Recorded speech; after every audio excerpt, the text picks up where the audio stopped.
नमस्कार, आप देख रहे हैं जौनपुर टुडे और मैं हूं शुभम अग्रहरी।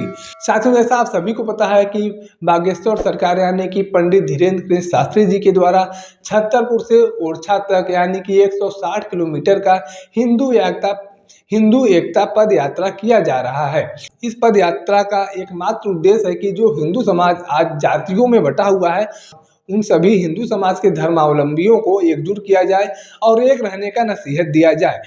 यह यात्रा 21 नवंबर को छतरपुर से शुरू हुआ था, जो अब 6वें दिन यानी कि आज झांसी पहुंच चुका है। इस यात्रा में तमाम बड़े बड़े सेलिब्रिटीज लोग भी शामिल हो रहे हैं, जैसे भोजपुरी की गायक और एक्ट्रेस अक्षरा सिंह शामिल हुई थी, संजय दत्त शामिल हुए थे, प्रसिद्ध कथावाचक अनिरुद्धाचार्य जी महाराज शामिल हुए थे, उसके बाद पहलवान द ग्रेट खली भी शामिल हुए थे। तमाम लोगों का समर्थन बागेश्वर सरकार यानी कि पंडित धीरेन्द्र कृष्ण शास्त्री जी को मिल रहा है और इस यात्रा में हजारों लोग पंडित धीरेन्द्र कृष्ण शास्त्री जी के साथ पद यात्रा कर रहे हैं और एक नारा लगा रहे हैं कि जाति पाति की करो विदाई, हिंदू हिंदू भाई भाई। यानी कि उनका एकमात्र उद्देश्य है कि जो हिंदू समाज जातियों में बटा हुआ है, उन्हें एक किया जाए। और बताया जा रहा है कि जब यह यात्रा कल झांसी पहुंचा हुआ था, तो किसी व्यक्ति के द्वारा उनके ऊपर मोबाइल से हमला कर दिया गया है। इस तरह की तमाम खबरें जो है वह सोशल मीडिया पर चल रही हैं, न्यूज़ कंपनियों की वेबसाइट पर चल रही हैं। लेकिन आपको बता दें कि बागेश्वर सरकार यानी कि पंडित धीरेन्द्र कृष्ण शास्त्री के ऊपर मोबाइल से हमला नहीं किया गया था, बल्कि किसी व्यक्ति का गलती से उनके ऊपर मोबाइल गिर गया था।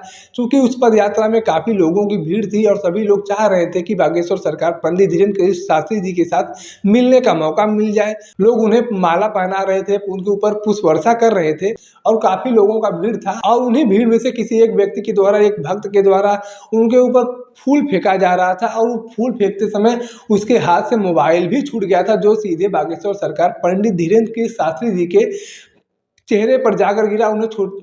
उन्हें छोटी मोटी चोटें भी आई थी।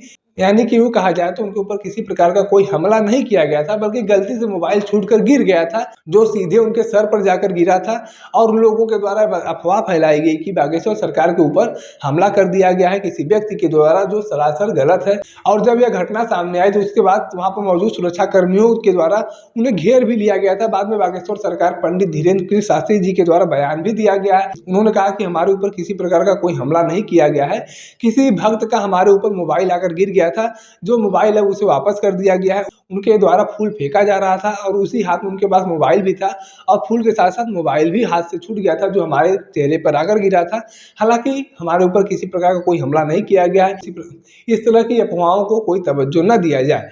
तो सीधे तौर पर ये कहा जा सकता है कि बागेश्वर सरकार पंडित धीरेन्द्र कृष्ण शास्त्री के ऊपर किसी प्रकार का कोई हमला नहीं हुआ था, किसी प्रकार का कोई सुरक्षा में चूक नहीं हुआ था। एक गलती की वजह से मोबाइल हाथ से छूटकर गिर गया था, जो अब जिसकी मोबाइल थी उसे वापस भी कर दिया गया है।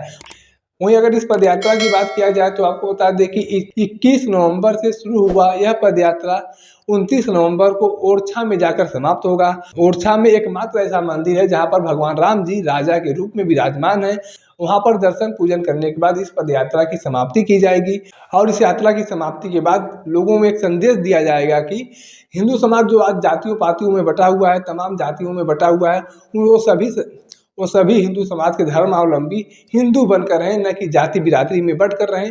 छुआछूत को दूर किया जाए और हर किसी को अपनाया जाए, जिससे कि हिंदू समाज की एकता और अखंडता बनी रहे। और इसी उद्देश्य से इस पदयात्रा में एक नारा भी लगाया जा रहा है, जिसमें कहा जा रहा है कि जाति पाति की करो विदाई, हिंदू हिंदू भाई भाई। यानी कि सीधे तौर पर यह हिंदू एकता के लिए पदयात्रा निकाला गया है, जो कहीं न कहीं अब सफल होता हुआ भी नजर आ रहा है। हजारों लोगों का हुजूम बागेश्वर सरकार पंडित धीरेन्द्र कृष्ण शास्त्री जी के साथ चल रहा है और यह हुजूम पहले दिन से ही शुरू हो चुका था। उनके साथ चलना पहले दिन जब 21 नवंबर को इस यात्रा की शुरुआत की गई, उसी दिन तमाम लोग इकट्ठा हो गए थे बागेश्वर सरकार के साथ चलने के लिए, पद यात्रा में शामिल होने के लिए। और देश प्रदेश ही नहीं बल्कि विदेश से भी लोग आए हुए थे, नेपाल से लोग आए हुए थे, दुबई से लोग आए हुए थे। तमाम लोगों ने इस यात्रा को सफल बनाने का कार्य किया है और अभी यह यात्रा 29 नवंबर तक चलेगा, जो ओरछा में जाकर समाप्त होगा। तो ऐसे में इस यात्रा को लेकर आप अपनी क्या जानकारी रखते हैं, आप अपनी क्या राय रखते हैं, कमेंट करके जरूर बताएं। अगर आप वीडियो को फेसबुक पर देख रहे हैं तो पेज को फॉलो करें, यूट्यूब पर देख रहे हैं तो चैनल को सब्सक्राइब करना ना भूलें। धन्यवाद।